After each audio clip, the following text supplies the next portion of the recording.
Hello Labradoodle puppy lovers. We have a litter update video today, and in today's video we're going to cover the milestones that these little Labradoodles puppies have reached during the first week of their life. These puppies are now 1 week old.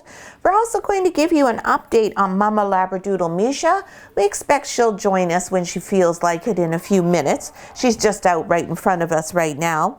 We're also going to tell you a little bit about how the environment that the puppies are raised in impacts the puppies. We're also going to tell you about early neurological stimulation and then what to look forward to coming up next week. Hi, I'm Claire from Van Isle Labradoodles, and these are the 8 medium Australian Labradoodle puppies from the Bee's Knees litter. So for week 1, mostly our puppies are found eating, sleeping, repeating. Their primary job in the first week is just to grow. Now you'll notice that they're quite a bit larger than our birth announcement video for these little Labradoodle puppies, and that's because they have really pretty much doubled in size. So as a Labradoodle breeder, our first goal with our puppies, the first milestone we want to see reached is that the puppies double their birth weight within the first 10 days. Now sometimes when we have mini Labradoodles or a smaller number of puppies in a litter, they do that readily in the first week. With larger puppies, you're looking more at usually the 10-day mark. So one of the reasons we paired Misha and Jack together is because they both have excellent athletic prowess.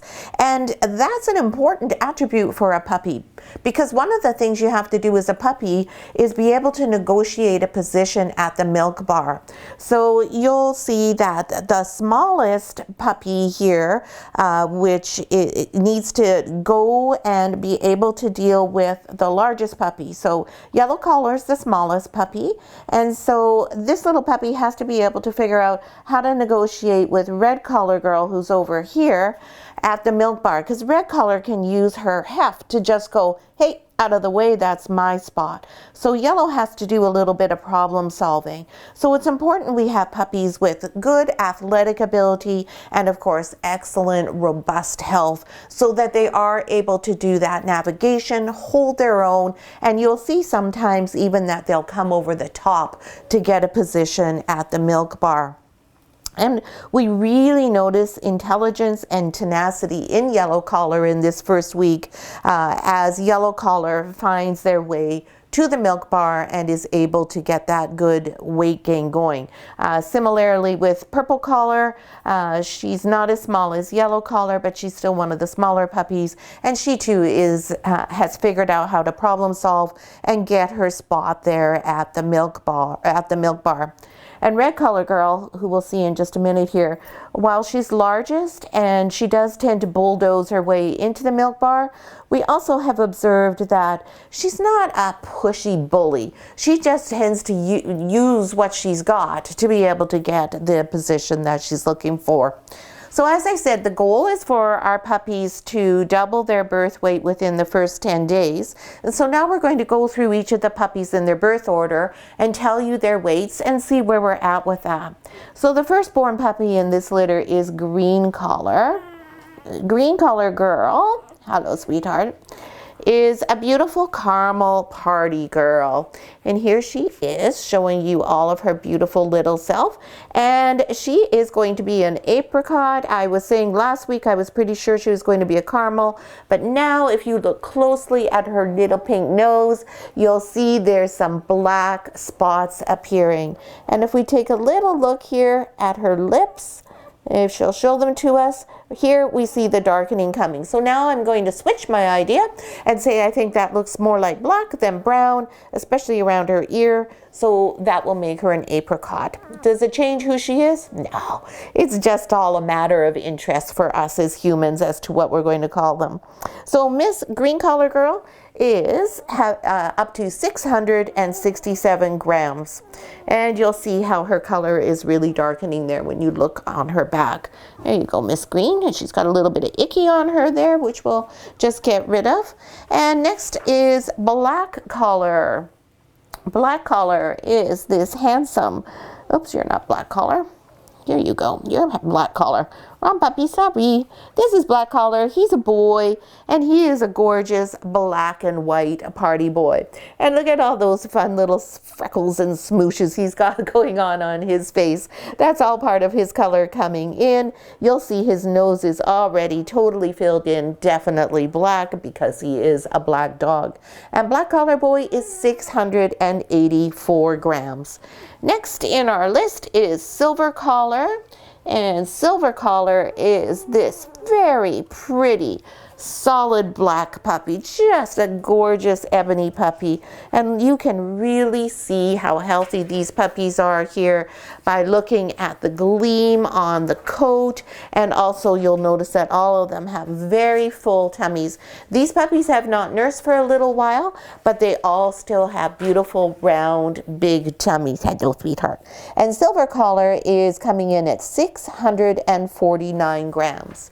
Next we have yellow collar, and yellow collar, as I mentioned, is the smallest puppy in the litter, and yellow collar is the other solid puppy in this litter, who is a chocolate. Oh yes, look at that gorgeous, again, beautiful, rich, dark tones, lots of gleaming shine, and just a teeniest little smidge of white there on the chest. I can hear Mama Misha, she's saying, well, maybe I will come in and see my babies now. Yellow collar is 632 grams, so excellent weight for yellow. And then we have dark blue collar, and dark blue collar, where are you? Yes, here we go. Come on. Okay, come on, baby. There we go. This is dark blue collar. Dark blue collar is a beautiful caramel abstract, and she, I'm sure, is a caramel because, again, you can see on these pads they are looking like they're brown, making her a caramel, not an apricot. And dark blue collar is 621 grams. And an abstract is when you have some white markings. So you'll see she has the white marking on the top of her head there, and she has some white markings on the side of her face there as well. There you go. I won't hold you too long. Purple collar is right here. Purple collar girl is another apricot girl. Hi there, baby. And she is getting all of that black solid nose coming in there. And you'll see her face doesn't have as many of the dots around the color. Oh, hi, Misha. Welcome. I'm glad you could join us. And purple, I got purple collar. Yeah, hi, hello, kisses. Thank you. I love you too. Purple collar is 581 grams. So would you like me to find you a spot to sit so that we can still see the puppies? Oh, no, you're going to leave. Okay, fine. Red collar is our bruiser here. Red collar is the biggest girl, or she's the biggest puppy, period, in the litter. She's a black party too, and she has these really cool little smooshes, as I call them, on her back there. She has those same smooshes on her paws. And now I'm no expert on the pattern that's called roan, but that may mean that she's a roan puppy. We'll just have to wait and see. But she definitely is a black and white party, and she definitely is the biggest girl in the litter. And she definitely has just the cutest little nose in the whole world, where you can see there's still a little bit of pink on the sides, and then those adorable little dots. I just love you. And red collar girl is a whopping 702 grams. My goodness, that is one big puppy. And last but not least is light blue collar. And a light blue collar, where are you? Where is light blue collar? Here we go. Are you buried? Nope, that's dark blue collar. I have to get the right dog here. Here we go. Come on. There we go. There's light blue collar hiding underneath there. There you go, sweetheart. This little puppy is a girl, and she is also a black and white party. And you can see that she doesn't have any of that pink going on her face. She has got the solid black rather on her muzzle. And this little light blue color girl is 642 grams. So now if you've been joining us on the adventures of these puppies over the last week, you'll know who did and who didn't double their birth weight. And why don't you write in the comments if you know which one of these puppies has reached that milestone or not. It's really fun to see who has.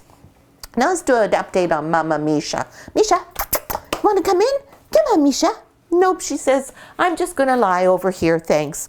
So a Labradoodle breeder role with our mama dogs, there's a girl, come on.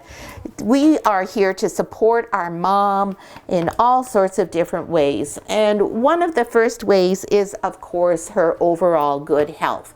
And that we do by providing her with excellent nutrition options. And that is a whole raw food diet that we feed her. And you can see Misha has beautiful coverage. She's not skinny, no ribs showing, no backbone sticking out.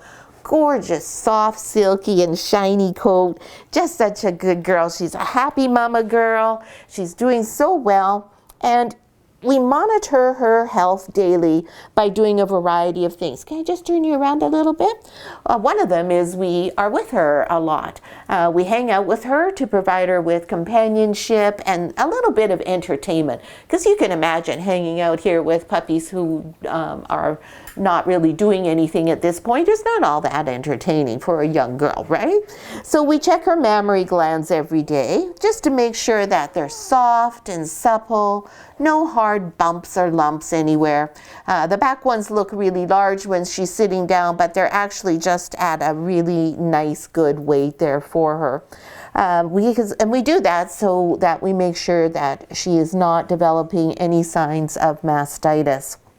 And we also have bag balm, and so every 2-3 days we give that to her to keep her nipples nice and soft and supple, and so that she doesn't get any discomfort or itchiness going on here, because this skin can become dried out and become a little bit itchy and uncomfortable.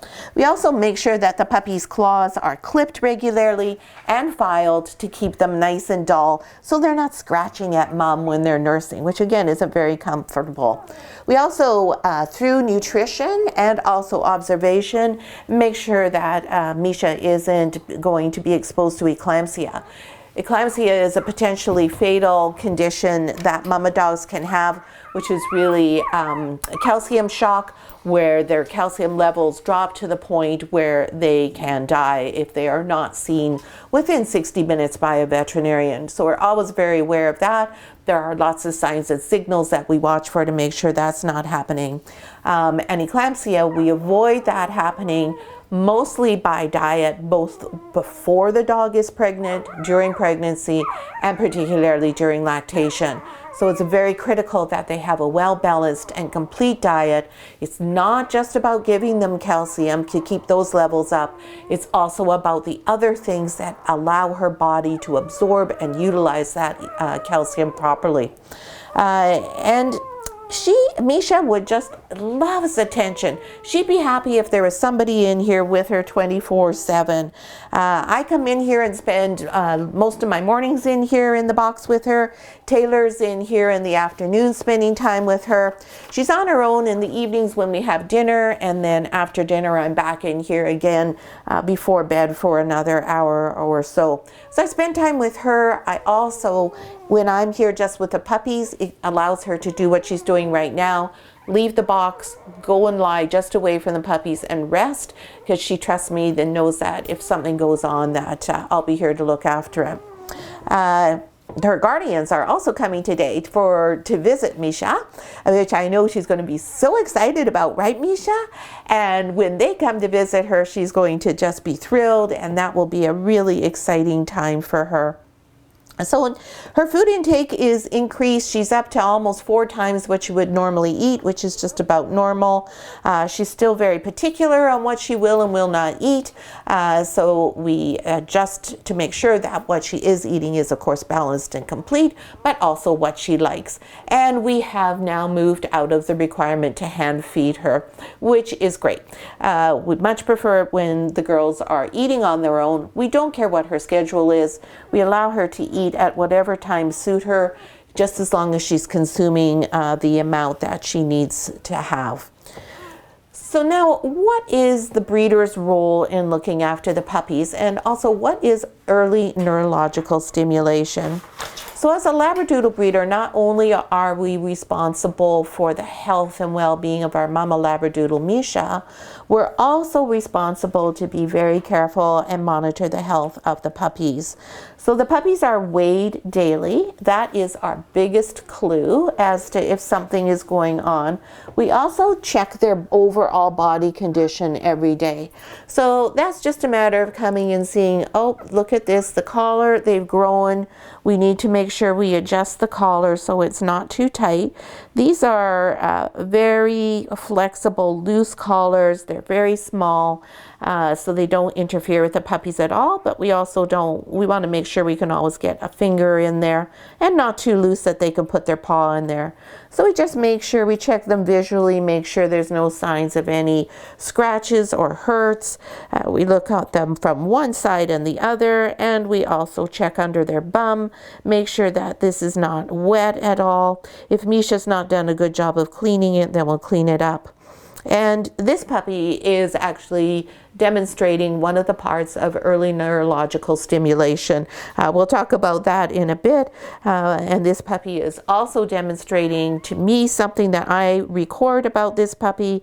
Very relaxed, super chill puppy. Not in the least bit concerned that I am holding her completely upside down and away from her litter mates. The other thing that we do to make sure the puppies are in good health is use our noses. Because if a puppy happens to pick up a parasite or a virus, those are brought in by mom usually, or we can even do that inadvertently. No shoes are permitted in this area. However, Misha does walk around our house, and if we have happened to have been somewhere and inadvertently brought something in, she walks on there, that happens to lick it, or the puppy does, we can get a virus or a parasite. We also live in a very rural area. Surprise, surprise, dog breeders don't live in the middle of a city. And we have lots of rabbits who live on our property. And rabbits have coccidia. And dogs love to eat rabbit poop. So mama eats the rabbit poop, and then when she herself poops, there might be some of that coccidia there. Adult dogs are not bothered by it, but infant puppies with immature immune systems are. You can smell that as soon as you walk in the room. So we know then that that is something that we have to treat them for. We also make sure that Misha's face is kept clean. I also clean her genital area after she does go to the bathroom, and just make sure that as much as possible she is as clean and pristine before the puppies are nursing. Also clean off the milk bar if she's been outside and decided to go in the bush and got some dirt or something on her there. So that's what we generally do to keep the puppies as healthy as possible. Also, change this rug out very regularly because no matter how good Misha is at cleaning up in here, there often is times when there's food or a little bit of poop that gets on the carpet, so we want to take that out and keep those clean and tidy. Now, what is early neurological stimulation? So this is something that was originally designed by the military for dogs who were going to be going to Afghanistan. They wanted the dogs to be able to be calm and deal with being out right in the field at the front where there were bombs exploding, whatever, everything is going on in a war. You can imagine all the sounds and everything. So they wanted the dogs to be extraordinarily calm types of dogs. They also wanted dogs who had really good, robust health, a little bit of extra good health because they were under a stressful environment all the time. So they started this program called Early Neurological Stimulation, and really what it is basically one of the things is, like I was showing you, we'll demonstrate with Purple Collar Girl again. So what you do is you put the puppy under a very, very tiny amount of stress each day. And so today it might be that we're holding them like this for 1, 2, 3, that's it. That would be all we would do at this point. The next time it might be like this. Purple Collar Girl, as I said, is very relaxed, so I'm able to show you all of the things with her. And then the other thing, of course, is we have them upside down. We make sure they're relaxed, calm, and comfortable there.